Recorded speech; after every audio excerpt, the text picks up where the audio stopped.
तो सबसे पहले समझते हैं कि सर्जरी के ड्रॉबैक क्या होते हैं, तभी आप समझ पाएंगे नॉन सर्जिकल मेथड्स की इंपॉर्टेंस। सर्जरी के अंदर थायराइड ग्लैंड का एक हिस्सा या पूरा ग्लैंड निकालना पड़ता है। तो प्रॉब्लम क्या आती है, आपके नेक पर एक परमानेंट स्कार रह जाता है। जनरल एनेस्थीसिया यानी कि पूरा बेहोश करने का रिस्क होता है, रिकवरी टाइम लॉन्ग होता है। सबसे बड़ी बात, सर्जरी के बाद जिंदगी भर थायराइड हार्मोन की दवाइयां लेनी पड़ती हैं। इसी वजह से पेशेंट अल्टरनेटिव ढूंढते हैं और यहीं से नॉन सर्जिकल ट्रीटमेंट का रोल शुरू होता है। सबसे पहले नॉन सर्जिकल ट्रीटमेंट की बात करते हैं तो ऑप्शन आता है रेडियो फ्रीक्वेंसी एब्लेशन यानी कि RFA। ये एक मिनी प्रोसीजर है, इसमें एक छोटी सी निडल नोड्यूल के अंदर डाली जाती है। निडल से रेडियो फ्रीक्वेंसी एनर्जी नोड्यूल के अंदर जनरेट होती है और धीरे धीरे उसको श्रिंक कर देती है। इसका फायदा, ग्लैंड सेफ रहता है और सिर्फ नोड्यूल ट्रीट होता है, ना कि थायराइड।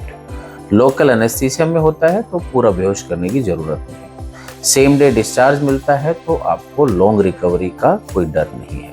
रिकवरी फास्ट होती है, पेशेंट 1 से 2 दिन में अपना नॉर्मल रूटीन काम स्टार्ट कर सकता है। और सबसे इम्पोर्टेंट, थायराइड ग्लैंड का नॉर्मल फंक्शन डिस्टर्ब नहीं होता तो लाइफ टाइम कोई ट्रीटमेंट लेने की जरूरत नहीं है।